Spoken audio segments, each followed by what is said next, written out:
أشرقت نفسي بنور من فؤاد. أعوذ بالله من الشيطان الرجيم. بسم الله الرحمن الرحيم.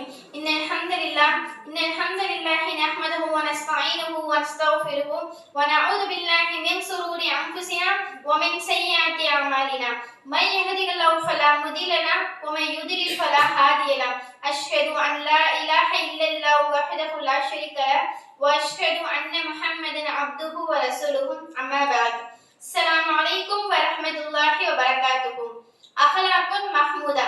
நம்முடைய அழகிய மார்க்கமான இஸ்லாத்தோட சிறப்பே நற்பண்புகள் தான். வேற மதங்களுக்கும் சரி நம்முடைய மார்க்கத்துக்கும் சரி இடையே உள்ள வேறுபாடும் நற்பண்புகள் தான். இந்த உலகத்துல இருக்கிற எல்லா மதங்களும் வணக்க வழிபாட்டை மட்டும்தான் பேசும். ஆனா நம்முடைய மார்க்கம் மட்டும்தான் வணக்க வழிபாட்டை நம்முடைய நற்பண்புகளோட சேர்த்து பேசும்.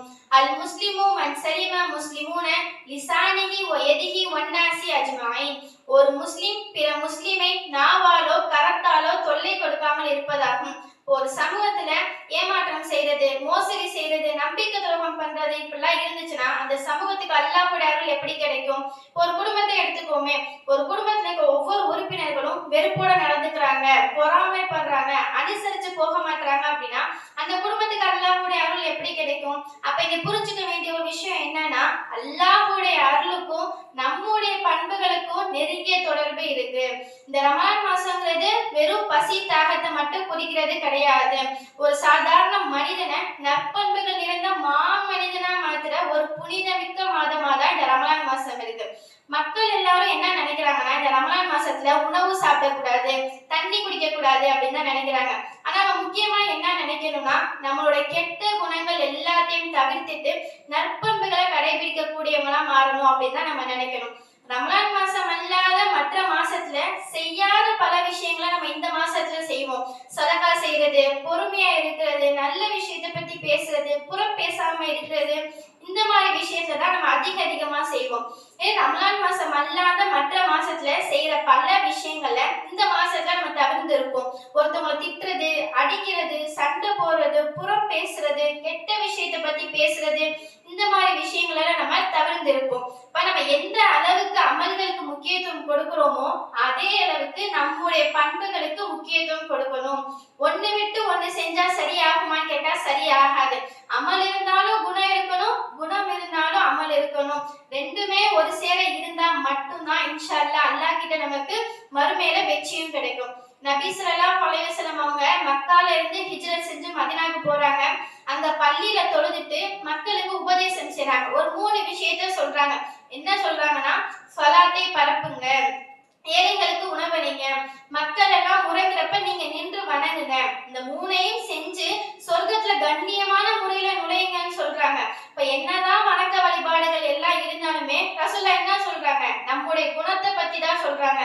ஸலாத்தை பரப்புங்க. அபூதாவுல பதிவான ஒரு ஹதீஸ், வல்லதி நஃப்ஸி பியதிஹி லததுகுலுல் ஜன்னா. நீங்கள் ஈமான் கொள்ளாத வரை சொர்க்கத்தில் நுழைய முடியாது. அவலா உதுல்லுக்கும் அலா ஷைஇன் இதா ஃபஅல்துமுஹு தஹாபபதும் அப்சு ஸலாம பைனக்கும். உங்களுக்கு பிரியத்தை ஏற்படுத்தி தர ஒரு விஷயத்தை சொல்லி தரட்டுமா? ரசூல் ஸல்லல்லாஹு அலைஹி வஸல்லம் சஹாபாக்கள் கேக்குறாங்க. சஹாபாக்கள், யா ரசூலுல்லாஹ் சொல்லுங்க இறை தூதரே அப்படின்னு சொல்றப்ப ரசூலுல்லாஹ் சொல்றாங்க, ஸலாத்தை பரப்புங்க. அது இப்ப இருக்க காலகட்டத்துல பாருங்க, ஒருத்தர் பார்த்தாலே மூஞ்சியை திருப்பிக்கிட்டு போயிடுறாங்க. அந்த மனிதனே சலாம் சொல்லாம போறான், நான் ஏன் சொல்லணும் அப்படின்னு போட்டி போடக்கூடிய நிலைமையில தானே இருக்காங்க. இதையா நம்முடைய மார்க்கம் கட்சி தருது? அல்ல. ஒரு மனிதனை மலர்ந்த முகத்துடன் பார்த்து புன்னகைத்தாலே அல்லாஹ் சதகாவுடைய நன்மை நமக்கு அள்ளி தரான். இன்னும் சில பேர் என்ன பண்றாங்க, சலாம் தானே சொல்லணும், நம்ம தெரிஞ்சவங்க மட்டும் சலாம் சொல்றாங்க. ஏதாவது ஒரு நோன்பு நாள், ஒரு விசேஷ நாள் அப்படின்னா மட்டும்தான் சலாம் சொல்லக்கூடியவங்களா இருக்காங்க. நபி ஸல்லல்லாஹு அலைஹி வஸல்லம் அவங்க சொல்றாங்க, அறிமுகமானவர்களுக்கு மட்டும் சலாம் சொல்றது, குறித்த நாட்களுக்கு மட்டும் சலாம் சொல்றது, இவை எல்லாமே மறுமை நாளோட அடையாளங்கள்.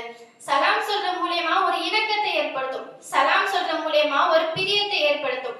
இதெல்லாம் தாண்டி சலாம் சொல்லி பதில் சலாம் சொல்றது நமக்கு கடமையாக்கப்பட்ட ஒரு விஷயமா இருக்கு. ஆக சலாம் சொல்றது எல்லா நாட்களுமே எல்லா முஃமின்களுக்குமே நம்ம சலாம் சொல்லக்கூடியவங்களா இருக்கணும் இன்ஷா அல்லாஹ். நம்ம இடத்துல குணங்களே 2 வகையான குணங்கள் இருக்கு. ஒண்ணு நல்ல குணம், மற்றொன்று அழகிய குணம். நல்ல குணம்னா என்ன? ஒருத்தவங்க தீங்கு செஞ்சாங்கன்னா அதை பழிவாங்காம அப்படியே விட்டுடுறது. அழகிய குணம்னா என்ன அப்படின்னா, துரோகமே செஞ்சாலும் நன்மையை செய்ய நாடுறது. இப்படிப்பட்ட இந்த அழகிய குணத்தை ரசூல் ஸல்லல்லாஹு அலைஹி வஸல்லம் எப்படி ஒப்பிட்டு சொல்றாங்கன்னா, முஸ்லிம்ல ஒரு பதிவான ஹதீஸ், இன்னல் முஸ்லிமு லததுருக்கு பிஹுஸ்னி ஹுலூகிஹி தரஜத ஸாயிமில் காயிம். ஒரு முக்மின் தன் அழகிய குணங்களை கொண்டு நோன்பாளியின் வணக்கசாலியின் அந்தஸ்தை பெறுகிறான். மாஷா அல்லாஹ். ஒரு மனிதன் நமக்கு தீங்கு விளைவித்தாலே அவங்கள போய் நம்ம பழி வாங்க கூடாது. நீ ஏன் இப்படி என்னை பண்ணிட்ட அப்படின்னு பழி வாங்காம அவங்கள மன்னிக்க கூடியவங்களா நம்ம இருக்கணும். நபி ஸல்லல்லாஹு அலைஹி வஸல்லம் அவங்களோட மனைவிமார்களின் ஒருவரான ஐஷா ரலியல்லாஹு அன்ஹா அவங்கள பத்தி ஒரு தவறான அவதூறு பரப்புறாங்க. யார் தவறான அவதூறு பரப்புறாங்க அப்படின்னா, ஐஷா ரலியல்லாஹு அன்ஹா அவங்களோட தந்தையோட பொறுப்புல இருக்க ஒரு சஹாபி மிஸ்டர் என்ற சஹாபி தான் தவறான அவதூறு பரப்ப ஆரம்பிக்கிறாங்க. இது அபூபக்கர் ரலியல்லாஹு அன்ஹு அவங்களுக்கு தெரிய நீ என் மகளைய பத்தி தவறான அவதூறு பரப்புறியா, இனிமேல் நான் உனக்கு பொறுப்பாளியே இருக்க மாட்டேன், இனிமேல் உனக்கு நான் உதவியே செய்ய மாட்டேன் அப்படின்னு அல்லாஹ் மேல சத்தியம் செஞ்சுட்டாங்க. இப்ப அல்லாஹ் ஒரு வசனத்தை இறக்குறான். சூரத்து நூர்ல 22வது வசனம், ஐ லா யுஹிப்புன ஐ யக்ஃபிரல்லாஹு லகும் வல்லாஹு கஃபூருர் ரஹீம். அல்லாஹ் உங்களை மன்னிக்க வேண்டும் என்று நீங்கள் விரும்ப மாட்டீர்களா? நிச்சயமாக அல்லாஹ் மன்னிப்பாளரும் கிருபை உடையவனுமாக இருக்கின்றான். இப்ப நம்ம ஒருத்தவங்களை மன்னிச்சாதான் அல்லாஹ் நம்மள மன்னிக்க கூடியவனா இருக்கான். இன்னும் ஒரு அழகான நபிமொழி, சில்மன் கதஅக, உன்னை துண்டித்தவனை சேர்ந்து வாழ், வஅஃபு அம்மன் லலமக, உனக்கு அநியாயம் செய்ததை மன்னித்து விடு, வஅஹ்சின் மன் அஸாஅ இலைக, உனக்கு கேடு செய்தவனுக்கும் உபகாரம் செய். இப்போ ஒரு முஃமின் கஷ்டப்பட்டு துன்பத்துல இருந்தாங்க அப்படின்னா நம்ம உடனே அவங்களுக்கு போய் உதவி செய்யணும். அதை பார்த்து சந்தோஷப்படாம உதவி செய்யக்கூடியவங்களா தான் இருக்கணும். இப்னு அப்பாஸ் ரலியல்லாஹு அன்ஹு மஸ்ஜிது நபவில இஹ்திகாஃப் இருக்காங்க. அப்போ ஒரு மனிதர் தொழுதுட்டு ரொம்ப கவலையான நிலையில அமர்ந்திருக்காங்க. இப்னு அப்பாஸ் ரலியல்லாஹு அன்ஹு மனசு கேட்காம அவங்ககிட்ட போய் பேசுறாங்க. தோழரே, உங்களுக்கு என்ன ஆச்சு, எதுவும் பிரச்சனையா அப்படின்னு கேட்கும் போது அந்த மனிதர் சொல்றாங்க, ஆமா நான் கடன் பிரச்சனையால சூழ்ந்திருக்கேன், அதுல இருந்து என்னால வெளியே வரவே முடியல அப்படின்னு சொல்றாங்க. அப்ப இப்னு அப்பாஸ் ரலியல்லாஹு அன்ஹு சொல்றாங்க, நீங்க வாங்க, நீங்க கடன் வாங்கியிருப்பீங்கல்ல, அந்த மனிதன்கிட்ட நான் பேசுறேன் அப்படின்னு சொல்றாங்க. இவங்க இஹ்திகாஃப் இருக்காங்க. இஹ்திகாஃப் இருந்தா வெளி விஷயத்தை பத்தி பேசவும் கூடாது, வெளியே போகவும் கூடாது. அப்போ இப்னு அப்பாஸ் ரலியல்லாஹு அன்ஹு அதெல்லாம் கொஞ்சம் கூட பொருட்படுத்தாம ஒரு முஃமினுக்கு உதவி செய்ய தயாராகிட்டாங்க. அப்போ ஒரு முஃமின் பிற முஃமினுக்கு உதவி செய்வது நோன்பாளியை விட இரவு நேரத்தில் நின்று வணங்குவதை விட ஒரு சிறந்த ஒரு விஷயமா இருக்கு. பிறரின் துன்பத்தை நீக்குபவங்களுக்கு அல்லாஹ் மறுமையில் நம்முடைய துன்பத்தை நீக்கக்கூடியவனா இருக்கான். அல்ஹம்துலில்லாஹ். இப்படிப்பட்ட எல்லா குணங்களுமே நம்ம கிட்ட இருக்கத்தானே செய்யுது. ஆனா எது அல்லாஹ்க்கு பிடித்த குணம், எது அல்லாஹ்க்கு பிடிக்காத குணம் நம்மளுக்கு தெரியணும்ல. அல்லாஹ்க்கு பிடித்த குணம் ஒரு மனிதன் பணிவோடு, அதாவது தன்னடக்கத்தோடு இருக்கிறது. அல்லாஹ்க்கு பிடிக்காத குணம் ஒரு மனிதன் பெருமைப்படுறது. அல்லாஹ் தன் திருமறை குர்ஆன்ல சொல்றான், 31வது அத்தியாயம் 18வது வசனம், வலா லா துஸக்கிர் ஹத்தக லின்னாசி, உன் முகத்தை மனிதர்களை விட்டு திருப்பிக் கொள்ளாதே, வலா தம்ஷி ஃபில் அர்லி மரஹா, பூமியில் கர்வமாக நடக்காதே, இன்னல்லாஹ லா யுஹிப்பு குல்ல முஹ்தாரின் ஃபகூர், நிச்சயமாக அல்லாஹ் பெருமை அடிப்பவர்களை விரும்ப மாட்டான். பெருமைன்ற ஒரு குணம் சாத்தானுடைய குணம். பணிவுன்ற ஒரு குணம் மட்டும்தான் அல்லாஹ்க்கு பிடித்த ஒரு குணமாகவும் இன்னும் அழகிய குணமாகவும் இருக்கு. பெருமைனா என்ன அப்படின்னு ஒரு தோழர் ரசூல் ஸல்லல்லாஹு அலைஹி வஸல்லம் அவங்கள்ட்ட கேட்கிறாங்க, யா ரசூலல்லாஹ், என்னுடைய காலணிகள் அழகாவும் அம்சமாவும் இருக்க விரும்புறேன், இது பெருமையில சேருமா அப்படின்னு கேட்கல.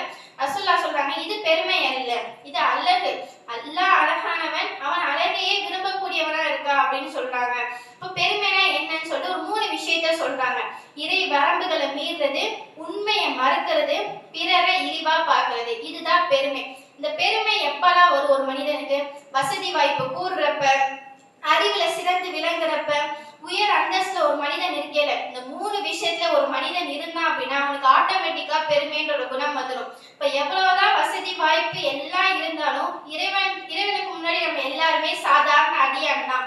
எவ்வளவுதான் அறிவுல சிறந்து விளங்கினாலுமே இறைவனுக்கு முன்னாடி நம்ம எல்லாருமே அறிவிலிகள் தான். இப்ப எவ்வளவுதான் உயர் அந்தஸ்து கிடைச்சாலுமே அது எல்லாமே இறைவனிலிருந்து கிடைத்த அருட்கள் மட்டும்தான். இதுதான் ஒரு யதார்த்தமான உண்மை. இப்ப என்னதான் வசதி வாய்ப்பு படிப்பு அறிவு உயர் அந்தஸ்து எல்லாம் இருந்தாலுமே அது எல்லாம் ஒரு வரம்புக்குட்பட்டே மட்டும்தான். ஒரு மனிதன் தன்னோட யதார்த்த நிலை என்ன அப்படின்னு உணர்ந்தாலே அவனுக்கு பணிவு அப்படின்ற ஒரு குணம் வந்துடும். ஆனா இப்ப இருக்க காலகட்டத்துல பணிவு இருந்தாலே பெருமையை நினைக்கிறாங்க. நான் யாரையும் எதிர்த்து பேச மாட்டேன், நான் அமைதியா இருப்பேன் அப்படின்னு அதுவே பெருமைப்பட்டு சொல்றாங்க. கடுகளவு பெருமை இருந்தாலும் சொர்க்கத்துக்குள்ள ஒரு மனிதன் போக முடியாது. இப்ப இந்த பணிவுன்ற ஒரு குணம் வர்றதற்கு நம்முடைய மார்க்கத்துல ஒரு அழகான வழிமுறை இருக்கு. அது நம்ம அன்றாட செய்யக்கூடிய ஒரு விஷயம் தான் அஸ்ஸலாத், தொழுகை. தொழுகையில ஒவ்வொரு அசைவுகளையும் கொஞ்சம் சிந்திச்சு பாருங்களேன். ரெண்டு கைகளையும் கட்டி நிக்கிற இறைவனுக்கு முன்னாடி நிக்கிற நிலை, இன்னும் தலையை சாய்க்கிற ருக்கு நிலை, இன்னொன்னு நம்ம ரெண்டு கால்களையும் மடக்கி அமர்ற இருப்பு நிலை, இதெல்லாம் மேல தலையை கீழே வைக்கிற சஜ்தா நிலை. அல்லாஹும்ம அன்த ரப்பி, இறைவா நீயே என் எஜமான, ஆனா அப்துக்க நான் உனது அடிமைன்ற வகையில ஒரு நாளைக்கு நம்ம எத்தனை சஜ்தா செய்யக்கூடியவங்களா இருக்கும். அந்த சஜ்தாவெல்லாம் வெறுமனே செய்யாம மனசார உணர்ந்து செஞ்சோம் அப்படின்னா அல்லாஹ்க்கு பிடிக்காத குணம் நம்ம கிட்ட இருந்து விலகி அல்லாஹ்க்கு பிடித்த குணம் நம்ம கிட்ட வந்துடும்.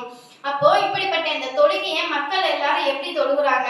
ரமலான் மாசத்துல மட்டும்தான் தொழுகக்கூடியவங்களா இருக்காங்க. இப்போ ரமலான் மாசத்துல மட்டுமா அல்லாஹ் நமக்கு தொழுகையை கடமையாக்கி இருக்கான்? அல்ல, வாழ்நாள் முழுவதும் ஒரு நாளைக்கு 5 நேர வக்துக்கு நமக்கு கடமையாக்கி இருக்கான். ரமலான் மாசத்துல மட்டும் தொழுகாம அதை தொடர்ந்து எல்லா நாட்களுமே நம்ம தொழுகக்கூடியவங்களா இருக்கோம் இன்ஷா அல்லாஹ். ஒரு மனிதன் பள்ளியில நின்று தொழுகிறான், அமல் செய்யறான், குரான் ஓதுறான், எல்லாமே செய்யறான், இஹ்சானோட செய்யக்கூடிய நிலைமையில இருக்கான். இஹ்சானா என்னன்னா, நம்ம அல்லாஹ்வை பார்க்கலனாலுமே அல்லாஹ் நம்மளை பார்க்கிறானே அப்படின்னு செய்யறான். ஒவ்வொரு அமல்களையும் அழகான முறையில செய்யறான். அதே அந்த மனிதன் பள்ளியை விட்டு வெளியே வந்தோடனே எல்லா கெட்ட செயல்களையும் செய்யறான். ஒருத்தன் அடிக்கிறான், திட்டுறான், சண்டை போடுறான், புறம் பேசுறான், இந்த மாதிரி எல்லா விஷயங்களையும் செய்யறான். இப்ப அந்த மனிதனோட எண்ணம் என்ன? அல்லாஹ் அமல்களை மட்டும் தானே பார்க்கலாம், இப்ப நான் அதுல சரியா இருந்தா போதும் தானே அப்படின்னு நினைக்கிறான். ஆனா அது கிடையாது. அல்லாஹ் யாவற்றையும் கண்காணிக்க கூடியவனா இருக்கான் அப்படின்னு ஒரு மனிதன் நினைச்சிட்டான் அப்படின்னா அவனோட அமல்களையும் சரி, அவனோட தொழில்களையும் சரி, அவனுடைய நற்பண்புகளையும் சரி சரியான முறையில இருப்பான். அல்லாஹ்வை நெருங்கக்கூடிய ஒரு முக்கியமான காரணம் நம்முடைய நற்பண்புகள் மட்டும்தான். நம்ம தொழுகிறோம், நோன்பு வைக்கிறோம், எல்லாமே பண்றோம். அந்த நேரத்துல ஒரு மனிதனை கஷ்டப்படுத்திட்டோம் அப்படின்னா அந்த தொழுகைக்கு நோன்புக்கு உயிர் எங்க? நம்ம தொழுகிறோம், நோன்பு வைக்கிறோம், அதுக்கான கூலி அல்லாஹ் நம்ம கிட்ட அல்ஹம்துலில்லாஹ் கொடுத்துருவான். அதே சமயத்துல ஒரு மனிதனை நம்ம கஷ்டப்படுத்திட்டோம் அப்படின்னா அல்லாஹ் நம்மளுடைய நன்மைகள், கஷ்டப்பட்டு சம்பாதிச்சிருப்போம்ல அந்த நன்மை எல்லாமே நம்ம ஒருத்தவங்களை கஷ்டப்படுத்தணும்ல அந்த மனிதன்கிட்ட கொடுத்துருவான். இப்ப மறுமை நாள்ல ஒரு மனிதன் மூட்டையா நன்மை சுமந்துகிட்டு வருவானா. காரணம் அவன் இத்துன்யால அமல்கள் மட்டுமே செஞ்ச காரணத்தினால மூட்டையா நன்மையை சுமந்துகிட்டு வரான். அப்ப அவன் நன்மை சொர்க்கத்துக்கு போகக்கூடியவனா தானே இருப்பான். ஆனா இல்ல, அவன் அல்லாஹ்வுடைய நாட்டத்தினால நரகத்துக்கு போயிட்டான். அப்போ விசாரணை செய்யறப்ப ஒரு மனிதன் வருவானா. இந்த மனிதன் அல்லாஹ்க்கு முன்னாடி நிற்பான். ஒரு மனிதன் வரும்போது சொல்லுவானா, யா அல்லாஹ் துன்யால இவனை அவ்வளோ கஷ்டப்படுத்திருக்கான், சண்டை போட்டிருக்கான், என்னை திட்டிருக்கான் அப்படின்னு கம்ப்ளைண்ட் பண்ணும்போது அல்லாஹ் இவனோட நன்மை எல்லாத்தையும் எடுத்து இந்த மனிதன்கிட்ட கொடுத்துருவான். இப்படி ஒரு மனிதர் இல்ல, 2 மனிதர் இல்ல, ஏகப்பட்ட மனிதர்கள் வராங்க. வர வர இவனோட நன்மைகள் எல்லாமே குறைஞ்சு காலியா போச்சு. நன்மைகள் காலியாயிடுச்சு, ஆனா மனிதர்கள் இருக்கதான் செய்றாங்க. ஆனா அல்லாஹ் என்ன பண்றான்? இவங்கள்ட்ட இருக்க தீமைகள் எல்லாத்தையும் எடுத்து இந்த மனிதன்கிட்ட போட்டுருவான். இப்ப நன்மைகளை சுமந்த ஒரு மனிதன் தீமைகளை சுமந்து நரகத்துக்கு போகக்கூடியவனா ஆயிட்டான். அப்ப துன்யால நம்ம அமல்களுக்கு மட்டும் முக்கியத்துவம் கொடுத்தோம் அப்படின்னா வெற்றி கிடைக்காது. அமல்களோட சேர்த்து நம்முடைய பண்புகளுக்கும் முக்கியத்துவம் கொடுத்தா மட்டும்தான் நமக்கு மறுமை நாள வெற்றியும் கிடைக்கும். ஆக நம்ம எந்த அளவுக்கு அமல்களுக்கு முக்கியத்துவம் கொடுக்கிறோமோ அதே அளவுக்கு நம்முடைய பண்புகளுக்கும் முக்கியத்துவம் கொடுத்து ரெண்டுமே ஒரு சேர இருந்து இன்ஷா அல்லாஹ் அனைவரும் மறுமையில் வெற்றி பெற்று சொர்க்கத்திற்கு போகக்கூடியவங்களாக இருக்க வேண்டும் என்று துவா செய்தவாறு என் உரையை முடித்துக் கொள்கிறேன். வாஹிரு தவானா அல்ஹம்துலில்லாஹி ரப்பில் ஆலமீன். அஸ்ஸலாமு அலைக்கும் வரஹ்மத்துல்லாஹி வபரகாத்துஹு.